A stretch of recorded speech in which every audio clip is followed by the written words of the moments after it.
Kalau teman-teman ingin mencoba dunia F&B, yang pertama pastikan dulu produk dari teman-teman. Produknya bagus dulu, produknya ngangenin, produknya punya uniqueness, berbeda dengan yang lain. Nah, dari produk itu teman-teman bisa mengembangkan brandnya atau strateginya.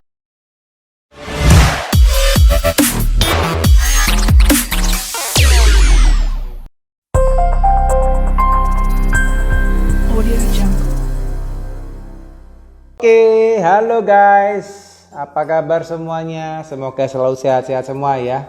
Selalu sehat-sehat, selalu diberkatin ya, dan selalu happy buat teman-teman semuanya ya.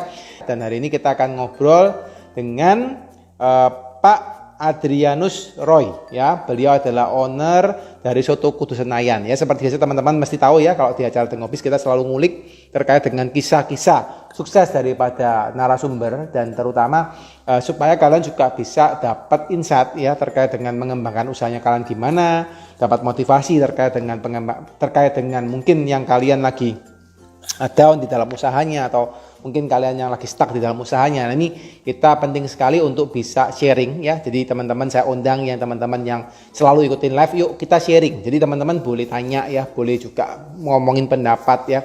Supaya apa? Supaya teman-teman ini tidak seorang diri ya. Harapan kami kita ngadakan ikhlas seperti ini bukan hanya untuk kalian pelajarin materinya atau videonya, tapi juga supaya teman-teman juga bisa tidak merasa seorang diri, teman-teman merasa ada satu komunitas, satu tempat yang bisa membuat kalian juga bertumbuh, dan salah satunya adalah melalui ikhlas The Ngobis yang kita buatin ya. Itu oke, sekarang tanpa berlama-lama saya akan undang Pak Adrianus ya. Hai Pak Adrianus, Pak Roy ya. Halo, ya Pak Dedi. Halo Pak Roy, apa kabar? Baik, apa kabar? Sehat-sehat ya Pak Roy ya, sehat-sehat ya. Selalu sehat. Ya. Wah, mantap, luar biasa. Ini semangatnya dari sini sampai sudah menggetar Pak. Pak, saya sudah kerasa getaran semangatnya dari Pak Roy ini. Anyway, gimana Pak? Kerjaan corona sudah terkendali ya Pak ya? Corona ya? Ya, puji Tuhan ya. Bulan-bulan ini sudah mulai step by step kita mulai lanjut lagi lah. Moga-moga ya. Perekonomian ya. Yes. Tapi udah mulai balik agak normal ya Pak ya kondisinya ya. Sudah mulai merangkak ya, Puji Tuhan. Nice. Senang nih Pak. Pasti teman-teman juga pengen dengar cerita nih dari seorang Pak Roy ya. Apalagi bisnis makanan, apalagi di tempat juga corona, dan saya yakin dan percaya apapun yang hari ini disampaikan oleh Pak Roy ya. Semoga teman-teman juga terberkatin ya dengan sharingnya. Hari ini kita akan live-kan di sini teman-teman ya. Dan juga teman-teman nanti yang mendengarkan acara ini mungkin di Spotify, atau teman-teman yang mendengarkan nanti di YouTube saya sendiri di Siddhartha atau YouTube-nya The Consulting. Semoga juga teman-teman bisa terberkatin ya dari acara yang kita sampaikan hari ini, gitu ya. Amin. Oke, Pak Roy, hari ini saya pengen menginterview Pak. Jadi tugas saya sebagai moderator ini pasti banyak pertanyaan Pak, gitu ya. Ojo sing angel Pak, ojo sing angel Pak ya, sing gampang-gampang wae ya. Siap Pak, siap. Ini nggak tanyanya nggak angel-angel kok Pak. Simpel aja. Yeah. Tapi anyway Pak, karena saya kebiasaan bertanya, gitu ya. Kadang-kadang itu bisa jadi saya pertanyaannya terlalu dalam, gitu ya. Nah, jadi welcome Pak, misalnya ketika saya menanyakan itu terlalu konfidensial, Bapak nggak perlu jawab, nggak apa-apa gitu ya. Tapi kalau memang Bapak misalnya bisa share buat teman-teman untuk inspirasi, untuk juga insight-nya teman-teman, monggo Pak, gitu ya, saya kembalikan ke Bapak. Kalau senang bisa berbagi. Ya. Siap. Thank you so much Pak, matur suwun Pak, matur suwun sangat Pak, gitu ya. Terima kasih sekali gitu ya atas sharingnya hari ini. Oke, Pak Roy, kita mungkin mulai dulu Pak dari kisah hidup Pak Roy gitu ya, selaku dari owner dari Soto Kudu Senayan. Gimana sih Pak kisahnya kok sampai akhirnya bisa jadi penjual soto Pak di Soto Kudus Pak di Senayan gitu. Kira-kira gimana Pak? Ya, terima kasih Pak Dedi. Ya, teman-teman The Consulting, terima kasih kesempatannya. Perkenalkan, nama saya Adrianus Roy. Saya asli Jawa Tengah. Kalau Pak Dedi di Surabaya ya, saya aslinya di Jawa Tengah. Dari kota Kudus, kelahiran 1985, gitu. Sekarang di Jakarta, dan di Jakarta lalu Soto Kudus Senayan, kebetulan kami ada 5 cabang sekarang, ada di Ruko Permata Senayan, lalu di Kelapa Gading, di Mall Arta Gading, Jakarta Utara, lalu di Lipo Mall Puri dan Trans Studio Mall Cibubur yang terbaru gitu. Ya belum banyak sih, nggak banyak teman-teman yang ada sampai 100 200 gitu ya cabangnya ya. Ya kita masih family business ya, kita family business. Udah ada sejak 2005 brand yang Senayan gitu. Oke. Jadi awalnya Bapak buka Soto Kudus itu apakah langsung Pak dari orang tua ke Bapak atau ada prosesnya Pak? Ya, memang jadi orang tua sudah ada brand dulu tapi belum ada brand Senayan ya, ada dulu sama teman gitu-gitu ya. Lalu di 2005 itu kita berkesempatan buka di Senayan. Lalu oleh karena itu lanjutlah nama brand Soto Kudus Senayan itu sampai kita bawa sekarang di generasi kedua sekarang ini ya. Gitu. Jadi tapi sekarang memang praktis saya yang megang karena ya orang tua sudah ya sudah umurnya udah harus lebih santai gitu ya. Mungkin sekarang anak-anak muda yang lebih harus masih banyak kebutuhannya gitu ya, masih banyak cicilannya gitu ya. Jadi saya yang mengembangkan untuk di Kelapa Gading, di Mall Arta Gading, di Lipo Mall Puri dan seterusnya semoga gitu ya. Nice. Gitu. Jadi Bapak ini Bapak kan 85 ya, berarti lulus kuliah mungkin 2008. Antara 2008 lah ya, kurang lebih ya. Saya lulus kuliah. Nah, dari situ langsung masuk ke Soto Kudus Pak atau ada prosesnya lagi? Dulu sebelumnya saya jualan martabak gitu kecil-kecil ya, waktu lulus kuliah itu. Nah, lalu ketemu teman saya, ada teman saya maunya lokasi di Kelapa Gading.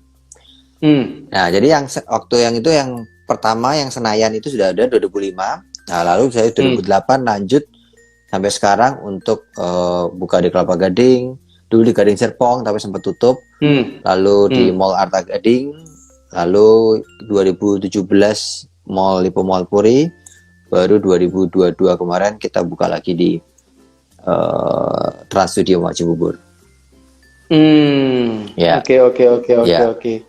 Jadi kondisinya dari Bapak pertama kali itu malah jual di martabak dulu ya Pak, pertama kali masuk ya. Saya ditawarin buka martabak tapi saya nggak, ini lokasinya nggak cocok ini buat terlalu besar gitu, makanya saya lempar ke soto gitu. Jadi dari lulus kuliah itu, silakan Pak. Ya, dari lulus kuliah memang F&B ya. Kita waktu itu mau nyoba sekolah, mau nyoba dunia, belajar dulu di dunia ini tapi nggak keterima gitu ya, kadang-kadang udah lama prosesnya, malas lah gitu ya, udah dagang aja lah, memang darahnya dagang gitu ya. Sudah langsung gitu, kita langsung di dunia entrepreneur. Itu namanya sampai alam pun saya nggak ngizinin ya Pak ya, jadi jadi karyawan. Langsung ya Pak, diarahkan jadi pedagang gitu Pak ya, wira swasta gitu ya. Iya, karena pedagang kan, kalau pedagang kita paling nggak bikin satu paling nggak dari satu gerobak itu kita punya satu orang gitu ya, kita sudah bisa menghidupi membantu satu orang tersebut gitu ya. Nah, itu entrepreneur kan kelebihannya kita bisa membantu karyawan kita gitu. Yes. Ya. Pak, ceritain dong Pak kisahnya Bapak masuk ke perusahaan keluarga pertama kali itu gimana Pak? Ya terus terang ya harus pintar-pintar ya, kita pintar-pintar terhadap bagaimana kita menempatkan diri ya sebagai anak gitu ya, untuk ini memang brand orang tua, tetapi bagaimana kita bisa mengembangkan tanpa harus mengusik legacy mereka, tanpa harus mendiskreditkan atau mengurangi atau apa gitu, sehingga semuanya tetap bisa berjalan dengan baik gitu ya. Karena kan takutnya ada cekcok lah, ada apa yang membuat jadi usaha itu tidak sehat gitu ya. Kalau usaha itu kita bawa dengan sukacita, pasti auranya berbeda gitu ya. Auranya berbeda gitu kalau kita tidak sukacita gitu ya. Nah, jadi itu penting gitu ya. Nah, sehingga ya memang harus memainkan ritme, memainkan strategi juga untuk bisa kita mengembangkan tanpa harus melalui fase-fase cekcok dan lain sebagainya itu. Oke. Tapi di dalam prosesnya itu sempat pasti ada cekcok ya Pak dengan orang tua ya Pak ya dalam proses Iya, awalnya. tapi nggak banyak. Saya nggak banyak. Saya mencoba untuk mengetahui karakter orang tua saya itu cukup diktator kalau zaman dulu lah ya, kita ngomong pendidikan zaman dulu kalau ngomong A ya A gitu ya. Jadi kalau memang ada yang strict di hal ini ya sudah, kita nggak bisa utak-atik nih. Tapi dalam pengembangan brand kita mainkan di sosial medianya, kita mainkan di brandingnya, di lokasinya. Dulu kan kita ruko ya, terus sekarang kita masuk ke mall. Waktu itu trennya memang ke mall ya, gitu ya, untuk membangun brand juga ya, membangun brand kita ya. Tapi malah kemarin corona yang mallnya yang suffer gitu ya, yang bertahan malah yang di ruko gitu ya. Ya itulah memang siklus nggak bisa kita antisipasi gitu ya. Mau kayak apapun, sepintar apapun, kayaknya itu nggak ada yang bisa mengantisipasi gitu ya. Itu ya, jadi ya kita menikmati aja prosesnya. Oke. Pak, rata-rata audiensnya kita ini kan juga rata-rata juga pembisnis muda Pak. Saya yakin dan percaya ini mereka juga mengalami gitu ya, either yang mungkin terutama yang mereka jalankan bisnis keluarga Pak, karena pengalaman saya menangani bisnis keluarga itu kan bukan hal yang gampang untuk orang tua bisa memberikan estafet kepada anaknya gitu ya. Nah boleh nggak Pak, ceritain dong Pak kalau boleh Pak, maksudnya kisahnya Bapak ini kalau seandainya gimana sih caranya seorang Pak Roy gitu ya bisa mengambil hati orang tua gitu ya, yang sudah biasanya kan powernya kan taringnya kan ini kan kencang banget ya, sampai bisa melepaskan ke Bapak dan mempercayakan gitu ya hingga sekarang. Itu boleh nggak Pak ceritain Pak, ada kasus apa mungkin yang bisa disampaikan ke teman-teman? Jadi kita harus tahu poin-poin apa yang memang itu menjadi pakem ya, menjadi apa ya, yang istilahnya udahlah nggak, jangan diutak-atik gitu ya. Nah jadi poin-poin itu yang kita harus perhatikan gitu. Jadi kita harus sebagai entrepreneur kan kita harus membaca ya, kita harus membaca situasi, membaca customer, membaca bagaimana lokasi ini cocok apa enggak dengan kita. Nah ini pun kita juga membaca situasi perusahaan kita, membaca mau dari orang tua kita yang punya legacy gitu ya. Nah jadi kita membaca poin-poin apa dulu nih, pertama yang memang jangan kita otak-atik. Nah itu dulu kita secure. Oke, kita dealing dengan baik gitu ya. Itu yang enggak kita otak-atik. Nah lalu kita bisa memilih poin-poin mana yang memang menjadi concern kita dan itu yang kita kembangkan gitu.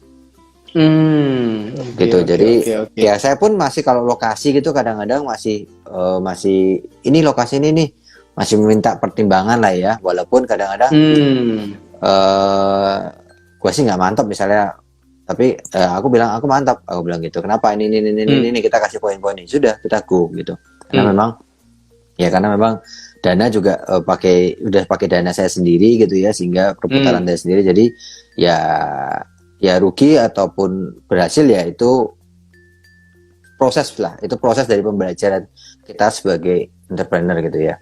Mungkin kali ini kita gagal, kita kurang tepat, tapi kita bisa mengambil poin-poin yang kenapa kita gagal di sini sehingga kita tidak mengulanginya di masa yang akan datang. Oke. Jadi akhirnya Bapak ambil poin-poin yang memang secara prinsipnya orang tua satu mungkin nggak terlalu ikut campur gitu Pak ya, atau nggak terlalu ibaratnya keras di sana gitu ya, Bapak bisa masuk dari situ gitu ya. Oke. Gitu biasanya kalau boleh ditahu poin-poin apa saja sih Pak yang biasanya orang-orang tua kita itu nggak mau masuk Pak? Mungkin dari pengalamannya Pak Roy Pak.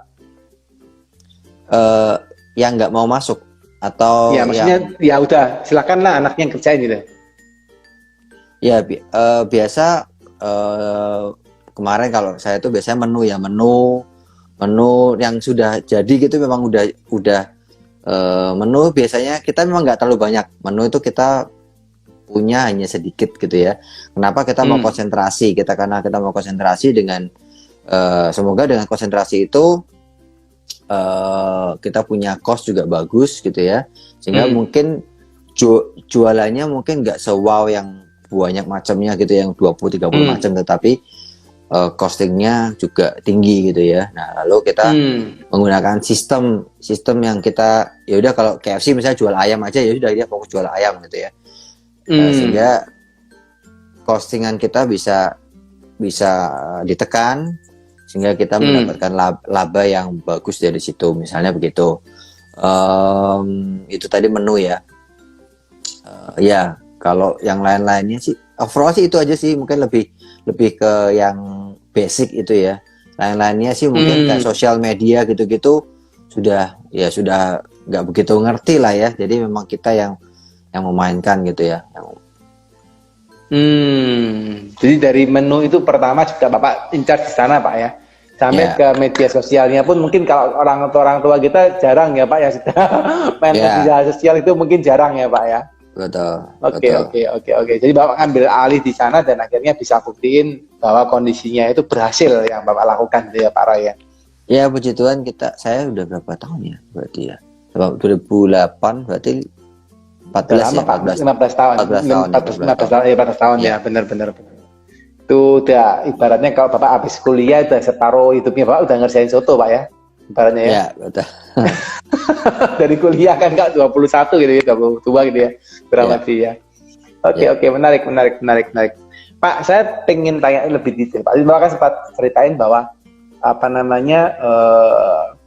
varians yang nggak banyak gitu ya. Varians nggak banyak gitu ya. Nah, anyway, ini nggak tahu apakah menjadi satu strategi, tapi kan sebagian dari bisnis kuliner yang saya tahu gitu ya, meskipun nggak semua, mereka kan akan berusaha untuk mendevelop satu produk baru, di mana harapannya si customer nggak bosan gitu ya, si customer bisa mendatangkan traffic baru gitu ya, atau mungkin karena biasanya juga mungkin bisa menggait misalnya pasar anaknya atau gimana, orang tuanya atau gimana. Nah itu gimana Pak dengan kondisi jadi Bapak ngomong, oh saya variannya nggak banyak, nah ini kenapa strateginya dibuat seperti itu Pak, alasannya Pak? Ya, sebelum COVID memang kita strateginya begitu ya, sudah beberapa belas tahun strateginya seperti itu, dan terbukti masih cukup bagus. Kita bisa paling nggak dapat revenue itu 40% sampai 45% misalnya gitu ya. Ya, tetapi ini mungkin setelah pandemi ini nih juga ya kita review ya, kita terus review terus. Setelah pandemi ini belum kembali seperti yang kita inginkan gitu ya, seperti yang dulu gitu ya. Nah ini kita juga lagi mikir strateginya seperti apa. Apakah perlu memperkuat menu gitu ya, untuk bisa seperti tadi Pak Jerry bilang, menjadi cross selling, misalnya kita mau cari ayahnya atau cari anaknya gitu ya. Nah itu yang juga kita sedang pikirkan, karena kondisi sekarang ini yang belum kembali seperti sebelum COVID ya. Kalau sebelum COVID overall kita menggunakan strategi itu dan berhasil, cukup bagus. Nah ini setelah pandemi ini kita akan review, kita akan coba strategi-strategi yang lain untuk bisa kembali, karena ini kan juga setelah pandemi ini dunia F&B itu menurut saya cukup terdistrupsi ya. Jadi mungkin zaman dulu itu harus punya modal, paling nggak bikin ruko gitu ya, harus punya 100 juta, 200 juta untuk bisa jualan dagang di ruko atau di mall. Di mall butuh 1-2 M misalnya. Nah sekarang itu mau bikin ayam goreng dari rumah sudah bisa jual lewat Tokopedia misalnya. Bisa jual lewat GoFood misalnya gitu ya, dari rumah saja gitu. Sehingga market kan ya segitu-segitu aja ya, aja. Tapi dengan adanya platform-platform yang berbeda, membuat kuenya ini semakin tipis ini untuk dibagi-bagi gitu, kompetisinya gitu ya, makin banyak gitu. Jadi ya memang sekarang eranya seperti itu, jadi kita nggak bisa pungkiri. Nah ini kita harus mencoba untuk strategi-strategi yang lain untuk bisa menyesuaikan. Oke. Menarik Pak. Jadi kondisinya pun nih kalau teman-teman belajarin ya dari ceritanya dari Pak Roy ya, bahwa kondisinya pun sebelum corona strategi yang lama masih kepakai gitu ya. Ya, Tapi setelah corona ternyata berubah guys. Dan ini yang teman-teman perlu perhatikan bahwa bisnis itu nggak ada yang tetap, tidak selalu akan dinamis. Dan ini Pak Roy pun ya sudah punya cabang banyak juga. Beliau juga akhirnya mencoba untuk mengganti gitu ya strategi yang akan cocok. Ini memang kan pasti terjadi ya Pak Roy ya di bisnis kita Pak Roy. ya, betul. Yes. Menarik. Pak, boleh diceritain enggak Pak? Dulu waktu corona itu gimana Pak? Ceritanya di Soto Kudus Pak. Boleh nggak Pak? Terus mungkin langkah-langkahnya apa Pak yang sempat dilakukan supaya juga bisa jadi satu inspirasi ya buat teman-teman, terutama ngadepin COVID itu kan nggak gampang ya Pak ya kondisinya ya. Ya, COVID puji Tuhan kami masih bisa survive ya. Kemarin intinya cuma bagaimana kita bisa mempertahankan apa yang ada sampai pada akhirnya mungkin nanti COVID sudah mereda dan kita bisa profit lagi gitu ya, comeback lagi gitu ya. Memang nggak gampang untuk masa-masa kemarin itu ya. Kita dagang di mall tapi nggak boleh dine in gitu. Wah, rasanya itu yang apalagi soto ya Pak ya. Ya, tengah mati itu ya kuah soalnya. Orang nggak mungkin nggak mau orang maunya memang dine in gitu, maunya memang dine in gitu. Jadi rasanya itu di mall itu yang lalu lalang cuma 1, cuma 2 itu rasanya, waduh kok gini banget gitu ya kayak gitu ya. Orang harus take away gitu kan, harus take away gitu. Jadi nggak pernah terpikirkan bahwa hal ini akan terjadi gitu ya.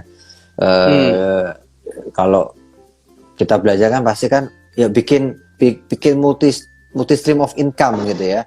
Kan kita punya 5 cabang, masa 5 cabang mungkin yang sana sepi nanti karena macet misalnya nih, mungkin yang lain kan yang lain mungkin masih ada gitu ya. Kemana waktu itu gitu kita ada di Kelapa Gading ada pembuatan LRT gitu ya, tiba-tiba ngedrop pindah ke yang ke mall yang rame gitu ya. Tapi ini enggak, ini semuanya sepi. Tiba-tiba sepi gitu ya. Dan kita juga nggak ngerti nih menanggapinya seperti apa. Waktu itu semuanya membuat frozen food misalnya ya, dan membuat apa inovasi gitu ya. Makan di mobil gitu, sampai kita buat makan di mobil pakai meja gitu ya. Apapun kita lakuin ya. Dan mungkin sistem yang paling buat saya membuat kita bisa sedikit bisa survive itu, saya menggunakan sistem terpaksa menerapkan sistem presentase ke karyawan. Jadi saya sampaikan bahwa kita tuh tidak ingin memutus kita nggak mau ngelakuin PHK gitu ya.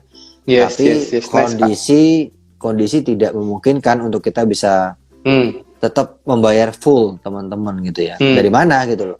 Kemarin katanya 3 bulan. Tapi ternyata sampai sekarang 2,5 tahun masih belum dilepas juga gitu ya PPKM-nya gitu. Gitu. Jadi ya sudah, kita menggunakan sistem presentase. Kita menggunakan sistem target yang kita capai. Misalnya kita capai target 100% ya gajinya 100%. Kalau pas lagi turun, malah tiba-tiba PPKM 3 kali, PPKM ketat ya 3 kali, ya kita ngikutin sesuai omsetnya gitu loh. Kita real. Kalau memang bagus ya bagus, kalau capai target ya capai target, kalau 110% atau 20% ya kita berikan bonus 10%, kita boleh bonus juga 20% ke dari gaji gitu. Jadi itu mungkin sedikit yang bisa membantu untuk saya bisa mengurangi beban dari seluruh outlet itu, supaya tidak, bagaimana uang yang ada atau tabungan yang ada itu bisa bayar uang sewa, bisa bayar kekurangan atau kalau ada yang nombok gitu ya, untuk bisa tetap mempertahankan bisnis ini tetap survive gitu dari pandemi. Nice. Jadi yang kemarin corona meskipun seperti itu pun Bapak berusaha semaksimal mungkin tidak melakukan pengurangan karyawan ya Pak? Ya, Nice, ya, luar biasa Pak, luar biasa. ya, Itu saya bisa merasakan perjuangannya seorang owner yang berusaha di F&B pada saat itu Pak. Aduh, itu saya acungin jempol semua Pak, itu luar biasa. Karena mall itu mati udah ya, ya. kadang nggak ada orang dan kawan-kawan. Wow, wow, wow, keren, keren. Jadi sampai sekarang ini udah mulai normal, timnya tetap nggak ada. Ini Pak ya malah nambah mungkin sekarang ya, sudah mulai balik normal gitu ya. Ya, kita masih lihat kondisi ya pokoknya. Kalau rame ya kita siap tambah lagi gitu. Siap, siap, Ya, siap, siap. Pak, boleh nggak Pak di-share ke teman-teman Pak? Apa sih Pak suka dukanya menjadi seorang pengusaha F&B Pak? suka duka ya. Ya F&B sih menurut saya suatu kenapa saya pilih di F&B karena memang F&B itu bisnis yang relatif untuk di awal mudah untuk bisa starting gitu ya, untuk starting gitu ya. Walaupun saya itu kan awalnya kuliahnya teknologi pangan ya. Nah itu harusnya maksudnya ke food industry gitu ya, bikin pabrik atau apa gitu ya. Nah itu kan nggak gampang ya. Itu kita harus punya modal yang ya, ini sama-sama di food industry tapi yang bukan yang non manufacturer gitu ya. Yang skalanya skala lebih kecil gitu ya. Ya sehingga apa ya opportunity-nya memang ada, makanya banyak banget pebisnis F&B opportunity-nya memang ada, dan juga tapi tantangannya juga ada gitu ya. Buat saya kalau resto ya masih masalahnya ada di biasanya SDM,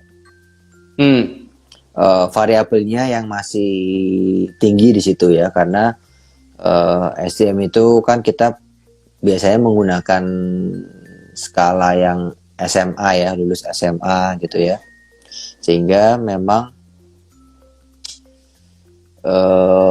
kemampuannya masih berbeda-beda gitu ya.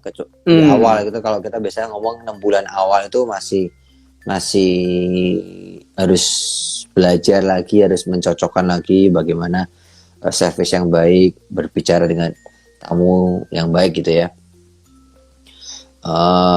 Lalu attitude-nya gimana, attitude anak-anak, kejujuran anak-anak, tanggung jawab, service levelnya, bagaimana mereka melayani tamu, itu yang memang masih menjadi tantangan ya, masih menjadi tantangan karena kita bukan berbicara kepada robot atau apa, ini berbicara pada human gitu. Kadang-kadang kita keras juga, dianya juga bisa lebih keras gitu ya daripada kita gitu ya. Kalau kita lembek juga ya nggak bisa juga gitu. Jadi bagaimana kita bisa menerapkan win-win untuk mereka dan juga untuk kita, sehingga tetap bisnis itu tetap berjalan dengan baik. Gitu. Jadi tidak boleh terlalu keras tapi tidak boleh terlalu lembek juga ya Pak ya. Betul. Harus sedang-sedang saja gitu Pak ya. Yap. Bahasanya. Siap. Jadi memang salah satu yang sulit juga di bisnis F&B ini berarti human berarti Pak ya, terkait dengan SDM gitu ya. Ya. Oke. Berarti kalau selama ini apa Pak yang dilakukan terkait dengan pengelolaan SDM di perusahaannya Bapak Pak kira-kira Pak? Kita ada training juga ya, ada training. Walaupun nggak sering gitu, mungkin bisa setahun sekali atau kemarin pandemi gitu 2 tahun sekali gitu ya, kita ada training. Lalu kita coba dengan sistem bonus untuk meningkatkan rasa memiliki gitu ya, dengan sistem bonus gitu ya. Lalu saya masih rutin untuk ketemu dengan teman-teman seminggu sekali. Kalau gajian juga saya masih ngobrol one on one, kadang-kadang untuk menanyakan apa yang menjadi masukan, apa yang menjadi keluhan gitu ya. Saya ingin tetap ngobrol gitu ya, keep in touch dengan teman-teman gitu ya. Kalau zaman dulu masih outletnya masih dikit, masih ada yang curhat, masih apa. Kalau sekarang udah udah nggak saya batasin untuk yang kayak gitu-gitu, jadi tetap yang pekerjaan apa gitu ya. Kalau dulu masih ada Pak yang si itu begini, Pak si itu begini gitu kan.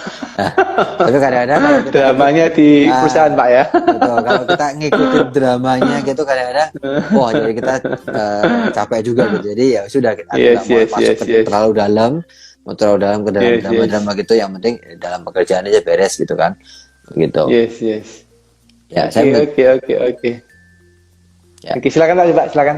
Ya, itu saya masih mencoba untuk ketemu one on one dengan teman-teman supaya mereka tuh tahu bahwa kita hadir juga, kita ada gitu ya, untuk teman-teman gitu ya. Karena ya human touch itu memang masih kental ya di dunia kita ya, dunia timur gitu ya. Oke. Jadi kalau misalnya juga mereka butuh apa juga kita harus ya sebisa mungkin saya juga bantu gitu ya, butuh orang tuanya sakit atau apa gitu ya, ya kita juga berusaha bantu. Oke, nice. Ya. Kalau boleh tahu total karyawan sekarang ada berapa Pak di Soto Senayan Pak? Kalau kemarin kan gara-gara pandemi itu kan kita nggak PHK ya, tapi memang beberapa ada yang mengundurkan diri sendiri karena kadang-kadang takut orang tuanya yang minta mundur gitu ya, karena kondisi waktu itu kan serba nggak menentu ya, mencekam gitu ya, waktu-waktu itu ya. Sekarang berapa ya? Bentar, aku harus hitung lagi. Sekitar 40-an mungkin sekarang total. Nice. Dan 40 itu Bapak masih bisa one on one ya Pak ya, untuk ketemu dengan mereka ya? Masih. Yeah. Keren. Gitu kalau boleh tahu Pak, karena kan nggak semua juga teman-teman ini willing to do gitu ya Pak ya. Maksudnya katanya mereka kalau sudah punya tim ya udahlah, tim dianggap sebagai ya udah tim gitu aja gitu ya. Mereka nggak urusin terlalu. Apa sih Pak impact-nya Pak Bapak melakukan one on one seperti tadi Pak? Ya saya ingin mencoba mengenal teman-teman gitu ya, yang membantu perusahaan kita gitu ya. Saya selalu sampaikan bahwa kita butuh mereka ya, gitu ya, kita butuh mereka, dan harapannya juga mereka juga butuh kita gitu sebagai business owner gitu, yang memang sudah ya melakukan investasi dan lain sebagainya. Tapi memang ya kita saling membutuhkan gitu loh, nggak bisa saya bekerja sendiri tanpa mereka, dan mereka pun kalau tanpa kita juga nggak bisa gitu loh. Jadi memang kita menekankan bahwa ya kita simbiosis mutualisme gitu. Benar. Ya, jadi harus saling menghargai, harus saling terkoneksi gitu ya. Jadi harapannya dengan begitu dia tahulah bahwa kita itu menghargai atau mengwongke gitu ya, kalau bahasa mereka gitu ya. Oke. Berarti Bapak melakukan hal itu akhirnya bisa lebih dekat ya dengan timnya Bapak, lebih engage ya dengan timnya Bapak. Iya, more or less ya. Tapi ya kalau mereka kadang-kadang mereka mau nikah, mau keluar ya keluar aja sih, tetap sih nggak bisa ditahan juga sebenarnya. Tapi saya sampaikan nggak apa-apa, kamu mau keluar aja, tapi satu bulan sebelumnya info aja gitu, jadi kita bisa prepare gitu kan. Karena kan kondisi sekarang ini kan kita juga nggak terlalu lebih banyak gitu ya, timnya tuh memang kita compact gitu ya, gitu untuk meminimalisir cost terlalu banyak. Jadi ya nggak apa-apa, sampaikan aja kalau memang mau keluar atau apa gitu. Oke. Pak, ada nggak Pak, maksudnya dalam kejadian Bapak memberikan tadi one on one, bahasa saya itu mungkin coaching gitu ya, atau mungkin ngobrol one on one gitu Pak ya, terkait dengan mungkin problemnya mereka atau apapun yang dilakukan Bapak sebagai owner gitu ya. Dan itu luar biasa Pak menurut saya Pak, karena tidak semua owner mau melakukan gitu ya. Nah apa Pak, mungkin ada kejadian impact positifnya atau malah ada impact negatifnya Pak? Bukan impact negatifnya, maksudnya ketika Bapak lakukan apa sih, mungkin ada kejadian hal yang positif yang terjadi setelah itu, atau malah ada kejadian yang kurang baik ketika Bapak setelah melakukan itu Pak? Ada nggak Pak kasus seperti itu?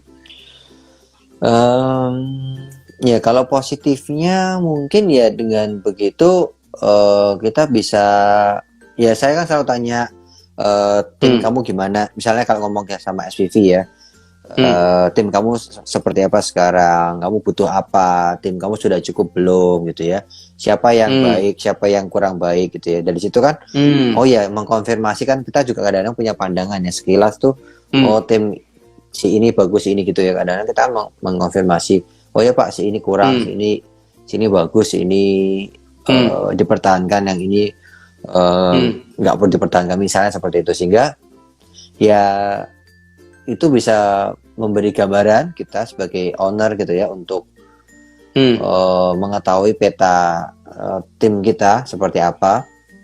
Sehingga ya kalau memang perlu ada yang direview, kita review. Kalau kita perlu kasih teguran ya kita kasih teguran. Nah dari situ kita bisa ya menggali lebih dalam tim kita seperti apa gitu. Kalau negatifnya so far sih nggak ada ya, kalau itu nggak terlalu ini sih ya. Malah banyaknya yang positif ya Pak ketika melakukan hal tersebut ya Pak ya. Dan itu impactful harusnya ke tim ya Pak, dengan kondisi seperti tadi ya. Iya, hopefully itu yang bisa yang terbaik yang bisa saya lakukan sih. Ya. Oke. Ini berarti timnya Pak Roy ini banyak full dari Jakarta dan sekitarnya Pak ya? Atau ada yang ngambil dari Kudus langsung malah Pak? Enggak sih, malah banyak Jawa Timur banyak loh, Bojonegoro gitu banyak Pak. Oh, dari Bojonegoro ya Pak ya? Iya. Oh, jadi mereka kerja di Jakarta seperti itu? Iya, kadang-kadang dulu ada teman gitu ya, ada satu yang dari situ lalu dia bisa ngajakin keluarganya gitu ya, atau siapanya. Akhirnya berlanjut lah dari teman ke teman gitu ya, berlanjut. Itu banyak tuh teman-teman dari daerah itu, perbatasan ya, timur sama tengah ya. Tengah, benar. Jawa Tengah. Yes. Jadi dari mouth to mouth ya Pak ya, mulut ke mulut, akhirnya mereka join ke tempatnya Pak dari teman-temannya yang karyawan sudah ada gitu ya. Ya. Oke. Rata-rata usia karyawan berapa Pak kalau di timnya Soto Kudus Pak? Untuk yang waiters kita yang masih benar-benar fresh graduate dari SMA ya, 18 sampai 24 ya. Kalau kita kan biasanya cewek ya. Setelah itu cewek itu 24 kan udah nikah ya biasanya. Udah nikah, udah ngurus keluarga gitu ya. Kalau yang cowok SPV gitu-gitu udah lumayan tuh, udah bisa 30 sampai 35 ya umurnya ya. Tapi yang cewek-cewek memang relatif lebih muda. Oke. Jadi dari yang SPV ada yang usia 35, 30, 35-an ke atas, tapi yang di waitress itu malah baru usia 20-an ke bawah, 20-an Pak kurang lebih. Ya, itu kan masa-masa apa ya bilang, remaja ya, masih remaja ya. Gitu ya. Kadang-kadang masih ada mood-moodnya juga gitu. Yes. Pak, boleh di-sharing nggak Pak? Kalau sekarang kan saya rasa Bapak ini kan ibaratnya mengetahui dari lintas generasi Pak ya, kalau kita petakan ya. Secara kalau misalnya dari pakar-pakar itu kan menyebutnya ada generasi baby boomers, ada generasi X gitu ya, ada generasi Y gitu ya. Dimana generasi Y ini mungkin generasinya Bapak dan generasi saya gitu ya. Atau turun lagi generasi Z gitu Pak gitu ya. Nah, itu gimana Pak? Kalau Bapak metakan mungkin dengan timnya Bapak tadi kan ada yang juga usia 30-an ke atas gitu ya. Itu kan mungkin which is masuk ke generasi X. Tapi ada juga yang masuk usia ke 20-an ke bawah gitu ya. 20-an gitu ya, 20, 30, 20, 25. Dimana masuk generasi Y. Apa sih Pak bedanya Pak? Kalau boleh di-sharingin Pak. Aku coba ya. Monggo Pak. Ya, mungkin kalau yang saya beberapa kan ya, memang kalau dari yang Jawa Timur gitu-gitu ya, teman-teman dari Jawa Timur kan mungkin sedikit bisa lebih lama bertahan karena memang faktor luar kota ya, faktor mereka teman-teman merantau ke Jakarta ya, sehingga mereka perlu sesuatu yang long term gitu ya, bisa lebih long term gitu ya. Tapi kalau memang yang teman-teman yang dari Jakarta, yang kita dapat dari Jakarta gitu, memang lebih cepat untuk berpindah gitu ya, lebih mau sesuatu yang baru gitu ya, mau sesuatu yang baru untuk menambahkan mereka pengalaman gitu ya. Sehingga buat kami cukup sulit ya. Jadi saya sih sekarang minimal 6 bulan. Sekarang minimal 6 bulan kita lock 6 bulan, kita bikin perjanjian untuk 6 bulan. Karena jangan sampai kan 1 bulan, 2 bulan kita cari lagi gitu. Jadi buang tenaga ya, buang energi ya. Gitu. Ya mungkin itu sih Pak. Itu berarti perjanjian bentuk apa Pak Roy? Maksudnya apakah lisan ataukah dalam bentuk tertulis atau mungkin melakukan tahan ijazah gitu mungkin Pak, atau gimana Pak Roy? Dulu kita pernah pakai tahan ijazah gitu ya, tapi menurut saya cukup beresiko ya buat kita. Cukup beresiko. Jadi kita sekarang pakai sistemnya simpan gaji. Simpan gaji. Jadi nanti setelah 6 bulan kita akan kembalikan gajinya. Simpan gaji itu kita maksudnya simpan gaji. Kita simpan 1 juta aja. 1 juta. Jadi bulan pertama, bulan kedua kita simpan 500 gitu. Sebagai bentuk komitmen yang saling mengikat satu dengan yang lain. Kalau lewat dari 6 bulan kita akan kembalikan gitu loh. Yes. Gitu. Supaya ini juga salah satu solusi ya Pak ya. Ya ini kan cuma trik aja ya. Kalau ijazah kan kadang-kadang mereka itu merasa kok ini kan valuable gitu ya, lebih valuable gitu ya. Jadi takutnya nanti hilang nggak Pak, ini apa nggak Pak ya. Jadi ya saya pikir juga kayaknya nggak fair gitu ya, nggak fair gitu. Jadi ya sudah, makanya saya sampaikan Pak, mau nggak kalau begini caranya. Jadi ini juga gaji yang memang dari saya, tetapi kan itu kita simpankan aja supaya lebih ya ada ininya lah, nggak cuma nanti tiba-tiba ngambek gitu, tiba-tiba keluar gitu aja, supaya ada tanggung jawab. Tapi itu ngefek banget ya Pak untuk orang-orang yang maksudnya sering tiba-tiba masuk terus keluar gitu Pak. Iya, better ya. Tapi kalau memang mereka terpaksa banget memang mau sekolah lagi atau mau kuliah lagi gitu ya mau nggak mau tetap mereka akan nge-break. Dan itu mereka akan relakan Pak, nilai 1 juta itu mereka akan relakan juga ya. Iya, harus pilihan mereka. Saya makanya bilang itu pilihan kamu itu. Karena saya nggak bisa membuat pengecualian buat untuk 1 orang, nantinya juga untuk yang lainnya juga nggak bisa. Yes. Ya. Ini juga mungkin jadi salah satu trik ya buat teman-teman ya, karena memang kalau sering saya juga sharing ke narsum-narsum atau pengusaha-pengusaha yang sekarang ini, memang ibaratnya kita tambah tahun ini kan memang semangat untuk bekerjanya tim yang baru ini belum tentu seperti dulu gitu ya, karena tawaran banyak gitu ya. Terus juga dari masing-masing ya, dan itu memang seperti yang terjadi. Kalau teman-teman tidak tahu caranya untuk kita bukan mau niat untuk yang jelek ya, tapi mungkin seperti Pak Roy tadi sampaikan kan supaya sebagai komitmen ya, dan itu mungkin akhirnya bisa lebih mengajarkan tim kita untuk berkomitmen gitu ya, lebih ke sana lah.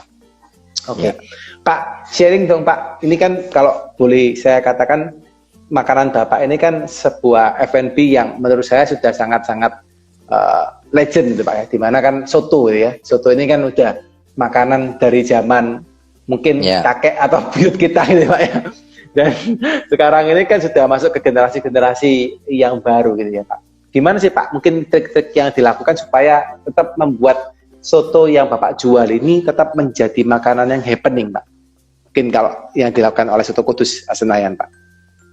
Ya, memang honestly memang ini sebuah tantangan ya buat kita ya, yang bagaimana soto itu yang awalnya emang dari pinggir jalan gitu ya, kita paksa untuk ada di tengah ibu kota gitu ya, di Senayan, di mall gitu ya, mall Puri gitu. Itu salah satu mall anak muda Jakarta Barat gitu ya, lagi happening gitu ya. Kita paksa untuk itu. Memang nggak mudah sih Pak, memang nggak mudah.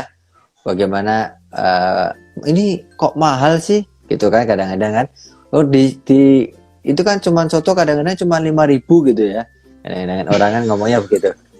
Iya, iya, iya. Soto di situ Bandinginnya ya. jauh gitu. Iya, ya bener apple to apple sih soto ke soto sih, cuman Iya, tempatnya berbeda, karyawannya iya. berbeda, AC-nya berbeda gitu ya, Yes. brandnya berbeda gitu ya. Nah ya, Ya. ya itu tantangan yang buat kita gitu ya untuk bagaimana mengedukasi bahwa dan juga menghargai makanan makanan kita, makanan Indonesia. Kadang-kadang mereka willing kalau makanan Korea gitu ya untuk 70-100 ribu gitu kan willing gitu ya. Tapi kalau ini Yes, kita yes.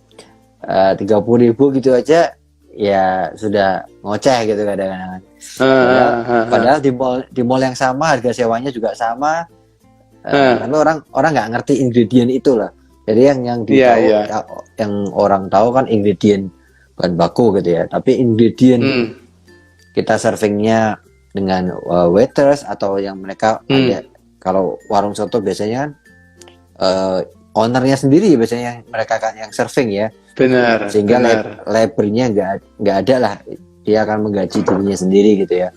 Lalu biaya sewanya juga gitu ya, sewanya juga nggak diperhitungkan gitu ya. Ya, jadi memang cukup menantang untuk kita bisa mengedukasi ya, tapi kita harus cari lokasi yang memang tepat gitu ya, lokasi yang dimana produk kita ini dicari orang gitu ya. Memang beberapa tempat, misalnya saya ada beberapa kali gagal itu di Gading Serpong gitu ya, itu nggak dicari orang. Kenapa? Karena di situ masyarakatnya itu yang rame itu kue tiaw misalnya ya. Kue tiaw itu berarti orangnya dari Kalimantan gitu ya, orang Kalimantan sukanya kue tiaw, bakmi gitu ya. Yang tempat kita ya mereka kan nggak nyari gitu ya. Mungkin ada segmen yang mencari gitu ya, tapi nggak sebanyak kalau di lokasi yang memang kita tepat lokasinya gitu. Nah, jadi memang pemilihan lokasi itu menjadi faktor yang penting untuk kita bisa menggrab segmen yang tepat, market yang tepat, sehingga makanan kita diterima di lokasi tersebut gitu, di brand tersebut. Oke. Jadi faktor lokasi ini penting ya Pak, kalau kita ngomong soal food ya Pak ya. Nice. Pak, boleh sharing nggak Pak? Gimana sih Pak untuk menentukan lokasi yang menurut Bapak sebagai owner ini cocok gitu ya? Apakah lihat dari trafficnya atau lihat dari culture orangnya atau apa Pak yang dipertimbangkan Pak? Ya, kalau yang saya lihat pertama tadi ya culture atau saya kan memang kita makanannya cukup segmented ya. Makanan sotonya dari Kota Kudus gitu ya. Masih belum nasional gitu. Beda sama nasi Padang misalnya ya. Nasi Padang memang dari Padang tapi sudah overall sudah teredukasi dengan baik oleh beberapa brand gitu ya, sehingga cukup merata. Aku nggak tahu di Surabaya, kalau di Jakarta cukup merata di setiap daerah, misalnya di utara, selatan gitu tuh cukup merata lah kalau saya bilang gitu, nasi Padang misalnya. Atau kalau Surabaya mungkin dulu pernah ada di Kelapa Gading itu rawon setan. Rawon setan ya Pak, siap. Rawon setan ya, rawon setan ada. Nah, masuk Kelapa Gading yang sama-sama tempat saya gitu ya, tapi nggak bertahan. Karena mungkin di Kelapa Gading komunitasnya banyak kan orang Jawa Tengah. Misalnya. Nggak suka makan rawon ya Pak ya? Nggak suka, bukan segmennya mungkin, nggak suka. Yes. Gitu.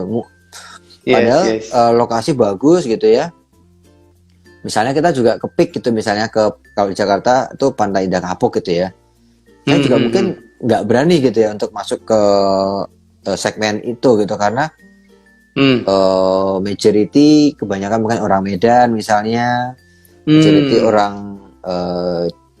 orang Chinese Kalimantan gitu ya. Jadi nggak nyari gitu loh. Nah, makanya kita punya beberapa brand itu di Jakarta Barat. Nah, Jakarta Barat itu memang banyak dari Jawa Tengah, Chinese Semarang, ya gitu-gitu banyak. Nah itu jadi orang nyari lah gitu Pak. Itu pertama itu sih dari segmen, lalu ya lokasi ya, traffic ya, tentu kalau lebih gampang dicari orang, gampang ketemu, gampang kelihatan orang, sangat membantu ya daripada nggak kelihatan orang gitu ya. Oke. Pengaruh Ya. di mall sama di ruko juga pengaruh ya Pak ya, terkait dengan lokasi ya Pak ya. Ya, itu ya berbeda lagi sih, segmennya berbeda lagi. Kalau mall, kalau di ruko mungkin kebanyakan marketnya orang kantor gitu ya, biasanya kantoran kan, ruko biasanya kan komplek perkantoran gitu ya, kantoran. Kalau di mall biasanya lebih ke family ya, lebih ke family, biasanya bawa ibu, bawa anaknya gitu ya. Kalau kantor biasanya lebih orang-orang kayak pekerja gitu ya. Oke. Jadi juga tergantung mau nyasarnya ke mana ya Pak ya. Ya. Oke. Tapi kalau dari cerita Bapak yang awal kan Bapak juga dari orang tua yang pertama ke ruko, akhirnya Bapak juga akhirnya masukkan ke mall dari inisiatifnya Pak Roy sendiri ya, kondisinya sampai akhirnya bisa berkembang gitu ya. Iya. Memang waktu itu karena juga hitung-hitungan ada mall yang bisa memberikan sewa lebih murah gitu ya, walaupun lama-lama naik juga sih, lama-lama mahal juga sekarang. Awalnya murah. Selalu ya Pak, selalu gitu Pak ya.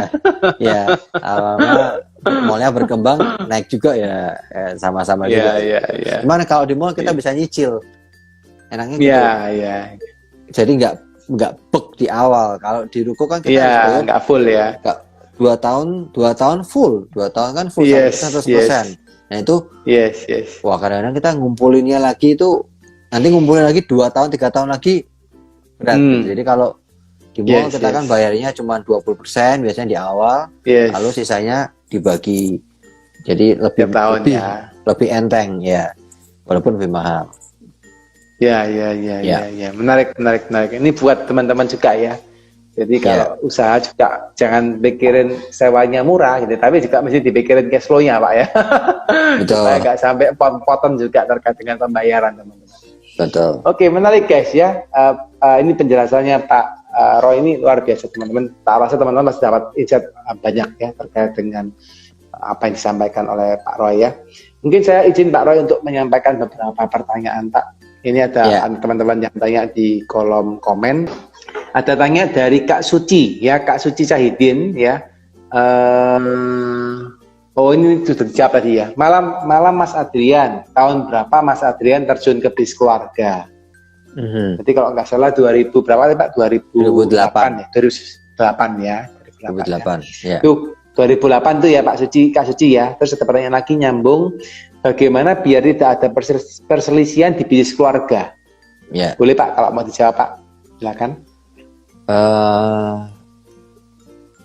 Ya, kita harus memilah-milah mana yang menjadi porsi kita, mana yang prioritas dan mana yang nggak prioritas gitu ya.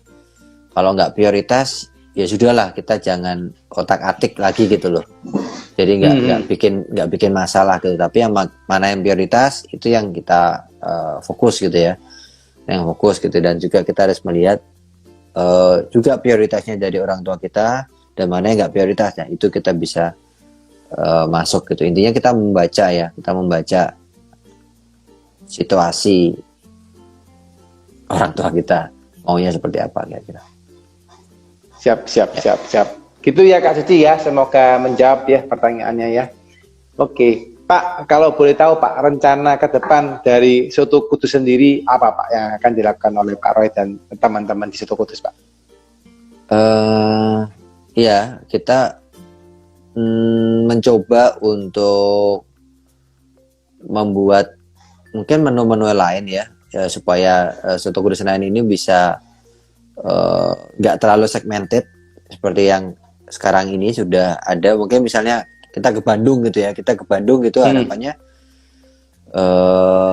bisa diterima juga mungkin dengan menu-menu yang lain gitu ya. Karena mungkin orang Bandung mungkin harus edukasi lagi kalau Soto Kudus gitu ya. Nah, tapi dengan ada menu lain mungkin bisa paling nggak menjadi penetrasi gitu ya, untuk masuk ke memperkenalkan brand kita gitu ya. Nah itu mungkin yang kita lah sedang garap, kita berani nggak untuk bisa ke step itu atau step-stepnya seperti apa. Oke. Nice. Ya. Jadi depan lebih arah pengembangan menu dan segmentasi pasar, Pak ya. Ya, pengembangan segmentasi ya.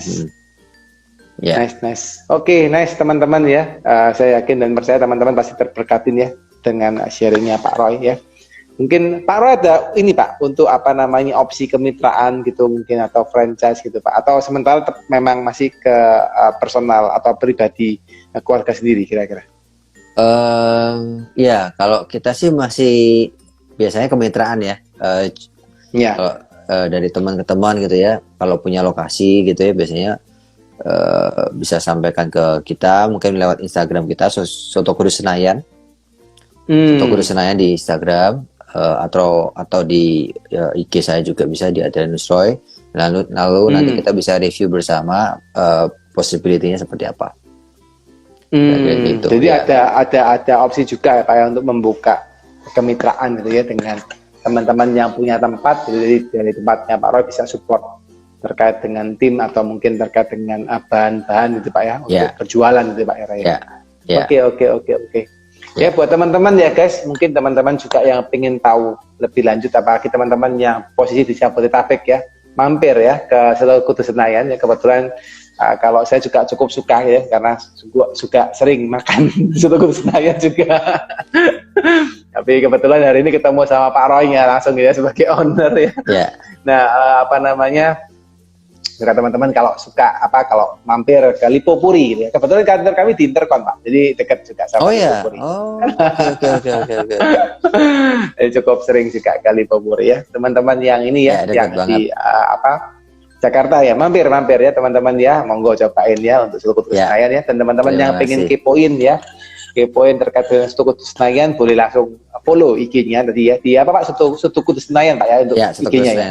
Lanjut semua ya. Soto Kudus Senayan gabung ya guys untuk IG-nya. Dan yang mau kepoin ya terkait dengan Pak Roy itu mungkin mau soal kemitraan atau ada peluang untuk berkolaborasi guys ya. Silakan guys ya karena sekarang eranya kita era kolaborasi. I think it's a good idea buat teman-teman yang mungkin punya tempat ya, terus punya modal atau punya apapun yang memang bisa dikolaborasikan. Nah, monggo ya, Pak Roy sudah sempat sampaikan bahwa beliau juga membuka opsi terkait dengan hal itu. Ya, salah tahu bisa jodoh dan bisa berkolaborasi ke depannya. Gitu ya? Oke, buat teman-teman ya, mungkin yang terakhir Pak Roy sebelum kita akhirin Pak Roy, karena sudah 1 jam ya nggak kerasa dari kita ngomong-ngomong ini Pak. Mungkin boleh Pak dikasih kata penutup Pak atau kata motivasi mungkin dari Pak Roy untuk teman-teman mungkin Pak. Ya buat saya sih kalau teman-teman ingin mencoba dunia F&B, yang pertama pastikan dulu produk dari teman-teman, produknya bagus dulu, produknya ngangenin, produknya punya uniqueness, berbeda dengan yang lain. Nah, dari produk itu teman-teman bisa mengembangkan brandnya atau strateginya. Teman-teman mau bermain di segmen apa, segmen offline seperti saya, atau segmen mau online atau kemitraan atau sistem dapur kitchen sekarang central kitchen, cloud kitchen, mensuplai cloud kitchen. Jadi sekarang memang sangat banyak opsinya gitu ya teman-teman bisa mempersiapkan skemanya seperti apa gitu ya.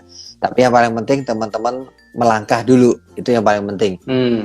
Teman-teman melangkah dulu karena kalau dipikirin, dipelajarin seperti apapun nggak akan pernah siap kayaknya, nggak akan pernah cukup knowledge-nya. Yes, agree. Gitu ya. Jadi yang penting sudah secukupnya kita persiapkan, lalu kita melangkah dulu. Kita melangkah, sambil kita melangkah kita belajar pelan-pelan bersama Pak Dedi di the consulting gitu ya. Consulting Pak. Ya belajar terus tiap Senin gitu ya supaya teman-teman bisa improve. Yang penting juga ini ya kita harus improve knowledge kita ya. Yes. Ya. Nice. Thank you so much Pak untuk sharingnya hari ini Pak. Saya yakin dan percaya teman-teman pasti diberkatin ya. Dan buat Pak Roy, thank you so much Pak untuk sharing hari ini Pak. Luar biasa. Terima kasih kesempatannya ya. Saya bisa sharing. Terima kasih Pak. Sama-sama Pak. Semoga yes Pak, pasti juga teman-teman juga diberkatin ya. Oke Pak Roy, thank you so much Pak. Sukses terus bisnisnya. Tambah maju Pak untuk untuk kudusnya dan sehat-sehat terus Pak Roy ya. Thank you Pak. Juga Pak. Terima kasih. Thank you Pak. Bye. Teman-teman semuanya.